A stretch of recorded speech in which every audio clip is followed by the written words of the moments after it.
जिसमें एक बिहार के रहने वाले मजदूर की जान चली गई है। तो घाटी में अभी भी हत्याओं का सिलसिला थमा नहीं है।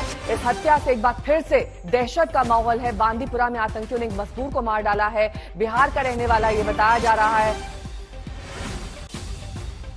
गोली मारकर इस मजदूर की हत्या की गई।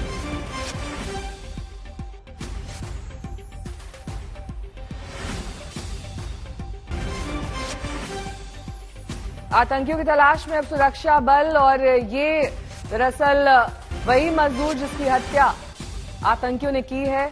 बाहरियों पर अटैक किया जा रहा है। इस पहले भी हमने देखा था कि कैसे दहशत फैलाने की कोशिश में कश्मीरी और गैर कश्मीरी दोनों तरह के लोगों को मारा जा रहा है।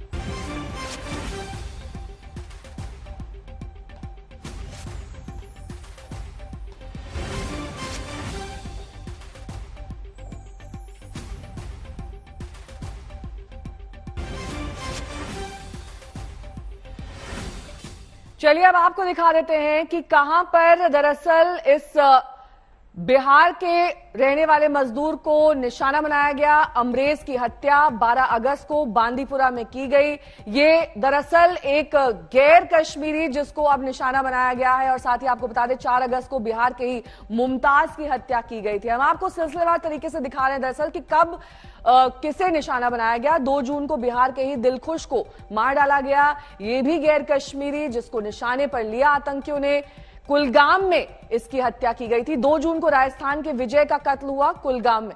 ये बैंक के एम्प्लॉय विजय जिनका सरेआम कत्ल कर दिया गया था बैंक के अंदर दाखिल होकर।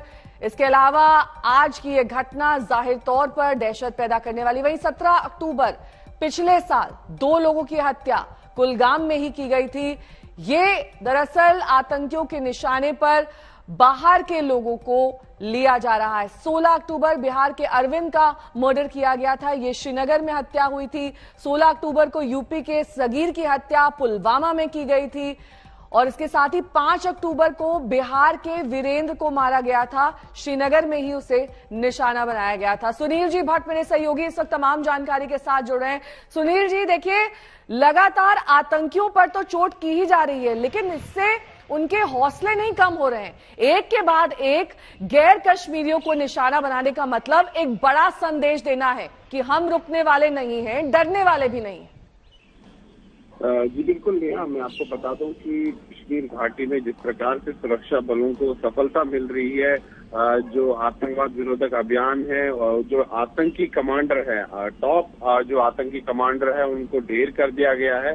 इसीलिए पाकिस्तान बौखलाया हुआ है, आतंकवादी बौखलाए हुए हैं। इसीलिए अब उन्होंने नया जो है तरीका ढूंढा है जिसे कि हम हाइब्रिड टेररिज्म कह रहे हैं कि हाइब्रिड टेररिज्म का जो दौर शुरू हुआ है, इसके जरिए जो है ये जो आतंकवादी ये हत्याएं कर रहे हैं, ये कोई प्रोफेशनल आतंकवादी नहीं है, बल्कि आम जनता में ही घुलते मिलते जो लोग हैं वैसे ही लोग हैं जिनको ये पिस्टल्स दी जाती हैं और वो फिर ये टारगेटेड किलिंग्स करते हैं। इनका कोई क्रिमिनल बैकग्राउंड भी नहीं होता है या पहले भी इन्होंने कोई आतंकवादी जो कार्रवाई नहीं की होती, तो इन पर शक करना भी काफी कठिन होता है। तो ये नया दौर है हाइब्रिड टेररिज्म का और कहीं ना कहीं मंशा यही है कि आतंकवादी अपनी उपस्थिति दर्ज कराना चाहते हैं। लेकिन हाल फिलहाल में अगर हम देखें, जब से राहुल भट्ट की जब हत्या की आतंकवादियों ने, रजनी बाला की हत्या की, उसके बाद हाइब्रिड टेररिज्म पर भी सुरक्षा बलों ने बहुत हद तक जो है नियंत्रण पा लिया था और कई जो हाइब्रिड आतंकवादी हैं उनका भी खात्मा हुआ और कईयों को गिरफ्तार भी किया गया, पिस्टल्स बरामद किए गए। लेकिन अभी भी कहीं ना कहीं ये हाइब्रिड टेररिस्ट है घाटी में जो ये हत्याएं कर रहे हैं। क्योंकि स्वतंत्रता दिवस है तो इसके आसपास भी आतंकवादी अब अपनी उपस्थिति दर्ज करा रहे हैं। और आज भी उत्तरी कश्मीर के बांदीपुरा जिले में मोहम्मद अमरेज जो कि बिहार के रहने वाले हैं, प्रवासी जो मजदूर है जो वहां पर कार्य करते थे, रोजी रोटी के लिए काम करते थे, उनकी हत्या आतंकवादियों ने की। इससे पहले भी हमने देखा है कि किस प्रकार जो मजदूर हैं जो वहां पर कार्य करते हैं उनको निशाना बनाया गया है। कई बार ऐसा हुआ है गोलगप्पे बेचने वालों तक को। ठीक है, बहुत बहुत शुक्रिया इस तमाम जानकारी के लिए।